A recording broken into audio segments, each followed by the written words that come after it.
to my channel. Eccoziato for two.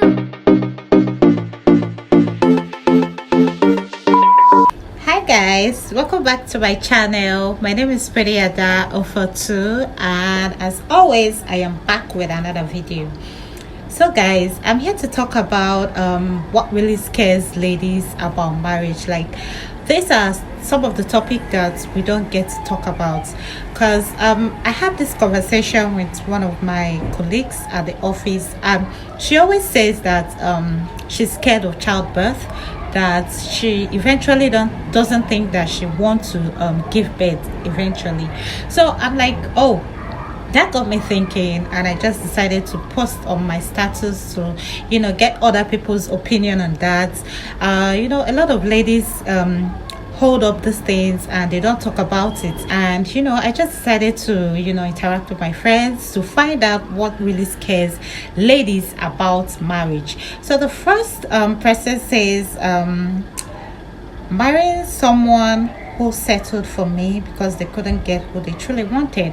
Yeah, that's a good thing. I think that should be one of the things that should keep you up at night as a married woman, when you realize that, oh, my husband actually settled for me and he actually wanted to get married to someone else, but then because I'm confident for him, that's why he settled for me. Yeah, these things happen, maybe because the person that he loves, maybe it's not from a place that his parents would be in support of him getting married to.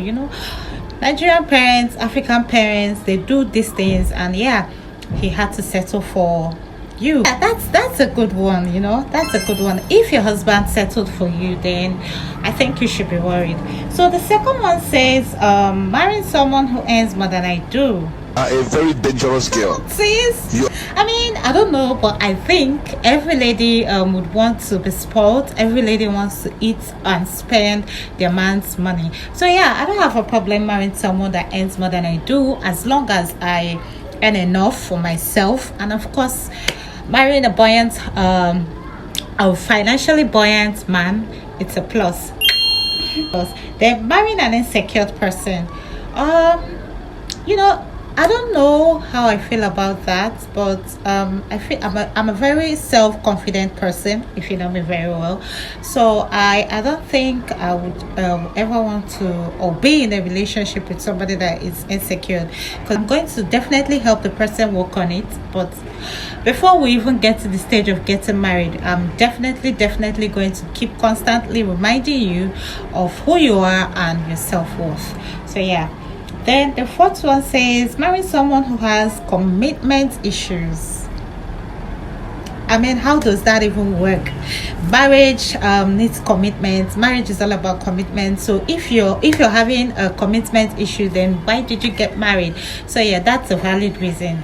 Yeah, I actually agree with this. Then this one is childbirth. Like I said, I have this colleague of mine that always says that she's scared of giving birth, and eventually she said that she doesn't think she's interested in giving birth. So I'm like, oh, I really don't know how to feel about that, because me, for one, I would really love to give birth, like a lot. I would love to give birth, and I think every other woman out there would also love to give birth. But if you don't want to give birth because you're scared of the whole thing, because she kept saying she's scared of the changes that her body is going to experience. Yes, I know that we ladies, we are heroes. Like, I mean, giving birth is not easy. It's really not. Thumbs up to every pregnant woman out there, but I don't think this is a valid reason. No, I don't know how I feel about that.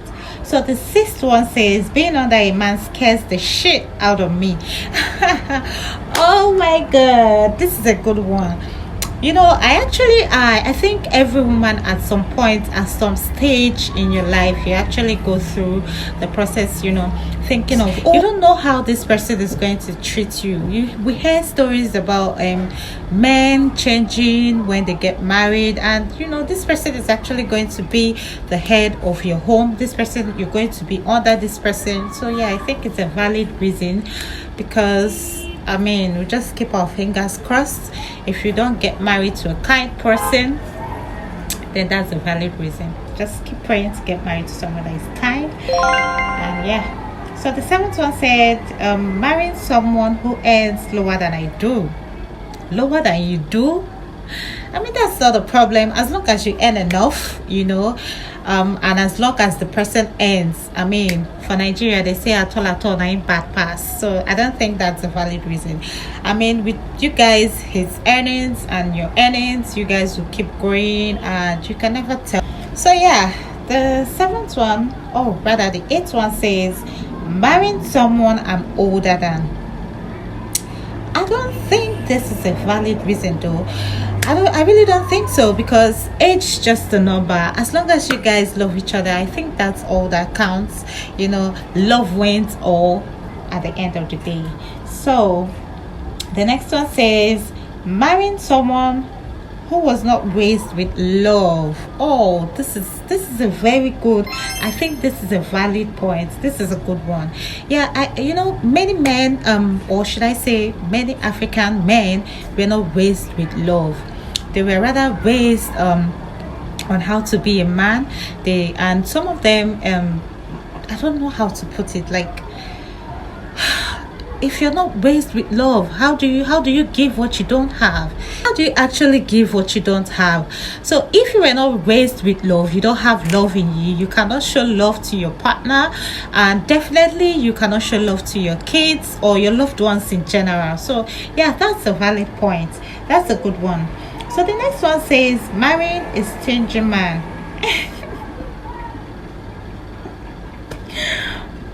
Oh my god, you guys, I just can't. But that's a good one though. Yes, that's a good one, because they say love is giving, especially if your love language is, your partner's love language is act of service, receiving gifts and all that. So yeah, don't marry a stingy man. Love is giving, so your man should be able to spend on you when he has it, and if he does have it, he should spend on you.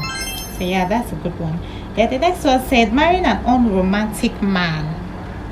I really don't think that should scare you, because in my own opinion, if your partner is not romantic, you can as well teach the person how to be romantic, and if the person is willing to learn. So yeah, you guys can always work on that.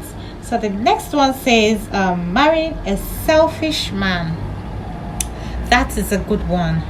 A selfish man, a selfish friend, a selfish sister. No one should be selfish. For you guys to coexist, for you guys to work, you have to be selfless. Love is selfless. So yeah, I don't think marrying a selfish man is a good idea. You have to always be selfless, especially when you love someone. If you say you love someone, then it shouldn't be that difficult, right?